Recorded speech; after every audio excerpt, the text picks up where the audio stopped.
So this new learning target, the first learning target of the unit, is I can simplify expressions using properties of exponents. Today we're just dealing with the multiplication properties, but there's also division and negatives and zero exponents as well.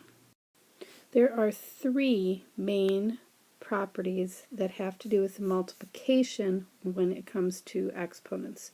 So three multiplication properties of exponents. The first is product of a power, and all that means is that you're multiplying powers with the same base.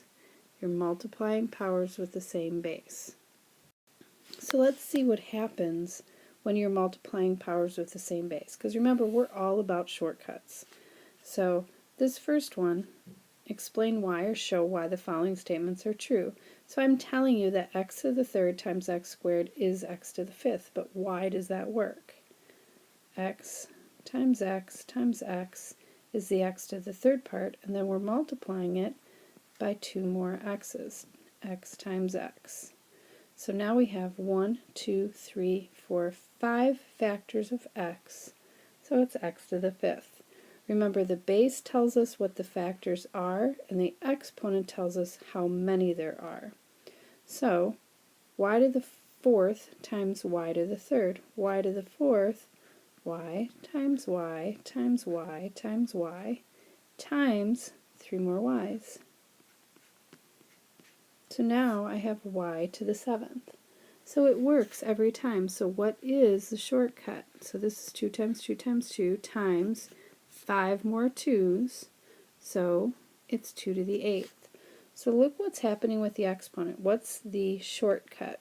We have x to the third times x squared. We ended up with x to the fifth. 3, 2, 5. Y to the fourth times y to the third. We ended up with 7. 4, 3, 7.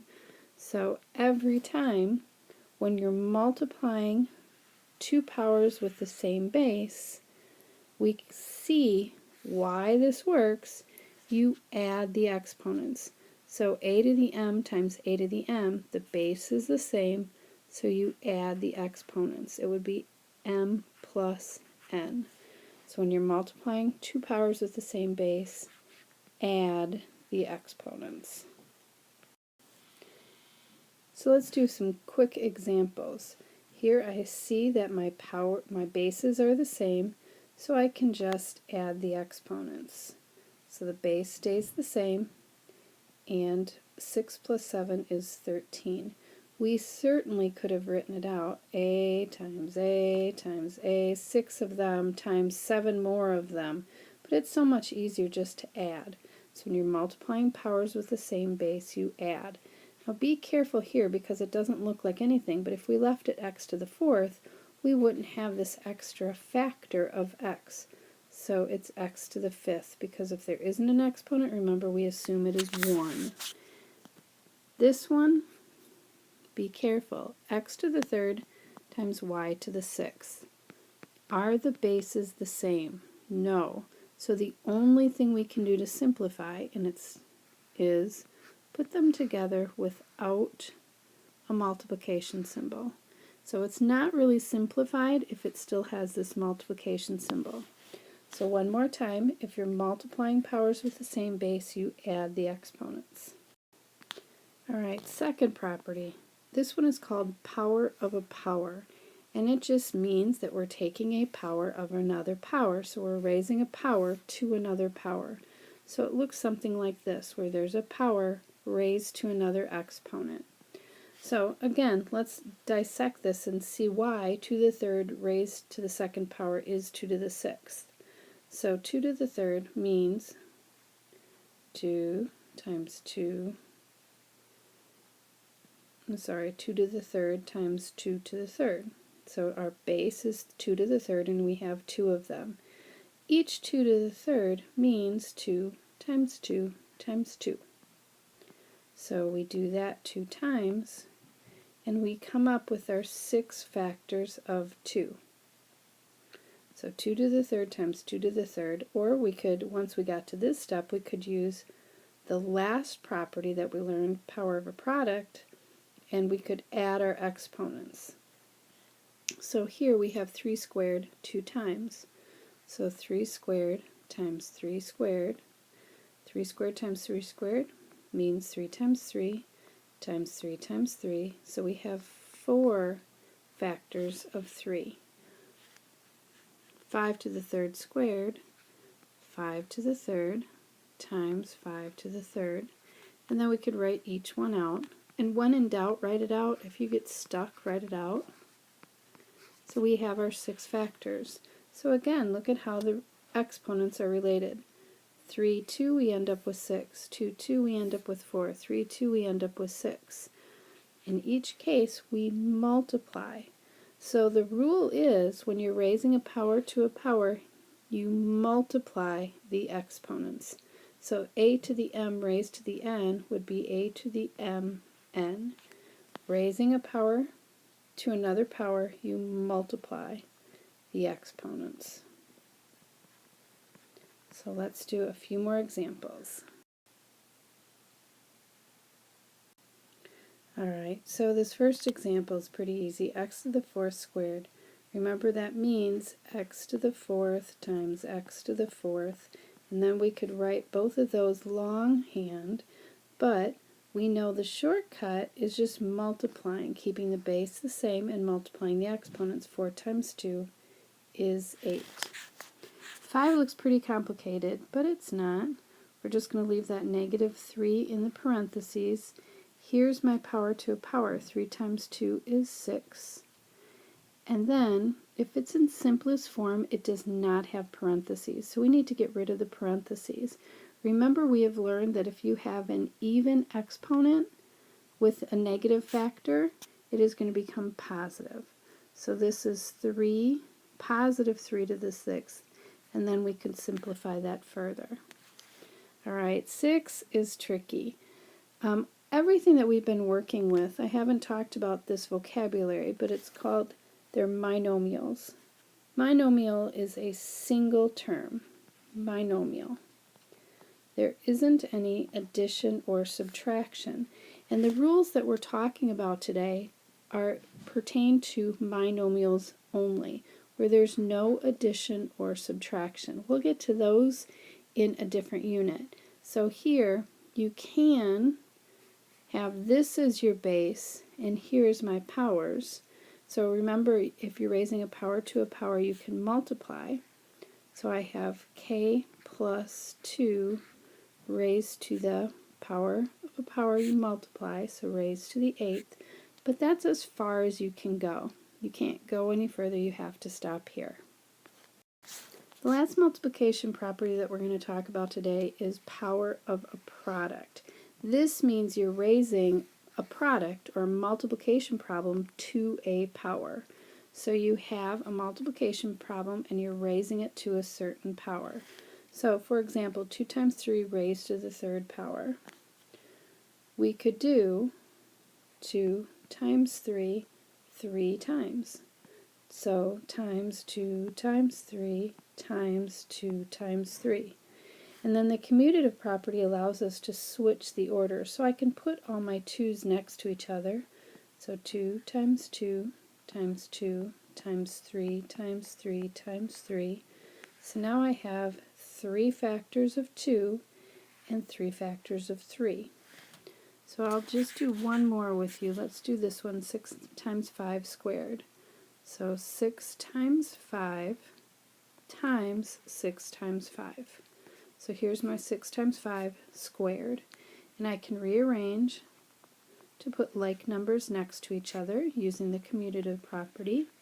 So that's why I have 5 squared times 6 squared.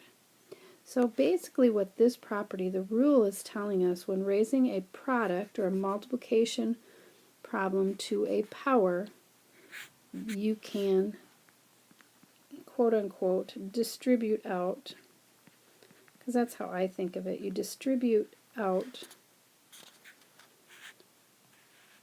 the exponent. So that would be a to the m, b to the m. So the exponent goes to both of the factors of the problem. Alright, let's do some simple ones. Again, here's a product, two things being multiplied, I could write it out, x times y times x times y times x times y, put all of my x's together and all of my y's together, but I can also just think of it as distributing out, so x to the third, and I'm going to leave out that multiplication symbol. Remember, it's not simplified if it has a multiplication symbol. X to the third, y to the third. Okay, so here, again, I'm going to write what it means. Negative 2 times x times y 2 times negative 2 times x times y. So I'm going to first do the shortcut way. Negative 2 times negative 2 is 4. X times x is x squared. Y times y is y squared. So we get the same thing down here. Negative 2 times negative 2 is 4. X times x is x squared. Y times y is y squared. So we're just distributing out so we don't have to write it the long way. Alright, this one is a little bit different because this subtraction or opposite symbol is on the outside, or the negative is on the outside. So it is not part of the exponent. So I'm going to leave it negative. And then I'm going to do 4 squared is 16, and b squared is b squared. Again, why that works, when in doubt, write it out. So it would be the opposite of 4 times b times 4 times b. So there's where I got my 16, and there's where I got my b squared. Two more examples. Generally, you do not see these three separate properties in isolation. Sometimes you do, but mostly you see combined. If you're doing IXL, you can choose ones that are definitely isolated just to get the individual properties down pat, but most of this time you see a little bit more complicated like this. So this first one, I see that this 2 goes to all of this product or the binomial in here, but then the whole thing is raised to the third power. So I'm going to simplify this part first. So I'm going to have negative 3xy as my base still, and then 2, an exponent of 2 raised to the third power, power of a power. Remember, you multiply. And then when I simplify, the negative is on the inside. So negative times a negative times a negative times a negative. Again, even number, so it's going to be positive. 3 to the 6th, x to the 6th, y to the 6th. 3 to the 6th means 3 times 3 times 3 times 3 times 3 times 3. I think I said that 6 times, which is 729, I think. And then we're not going to use multiplication symbols. We're just going to put the coefficient, so the number first, and then the letters alphabetical. Alright, last example. Then you need to do lots of practice. This is one of the concepts you just have to practice. The more you practice, the more your brain recognizes the patterns. So here there's nothing going on right here, but I see that there's an exponent outside of this parentheses. So this is the base that goes with this exponent. So we're going to distribute that out. So power of a power and power of a product. So the first, I'm going to leave this xy here, and x squared raised to the third power. Power of a power, you multiply. So 2 times 3 is 6. And then y to the third raised to the third power. So power of a power, you multiply. If you're raising a power to another power, you multiply the exponents. Alright, so now I have x times y times x to the 6th times y to the 9th. So I have my x's. X times x to the 6th. Most common mistake is leaving it x to the 6th, but that wouldn't take into account this. So remember, if there isn't an exponent, it's 1. So now I'm going to add 1 plus 6 is 7. And then y, and again, If we just had it y to the 9th, because I don't see an exponent here, it wouldn't make sense because we're not taking into account this factor. So this is like a 1, so 1 plus 9 is 10. And we took something looking pretty complicated and simplified it out.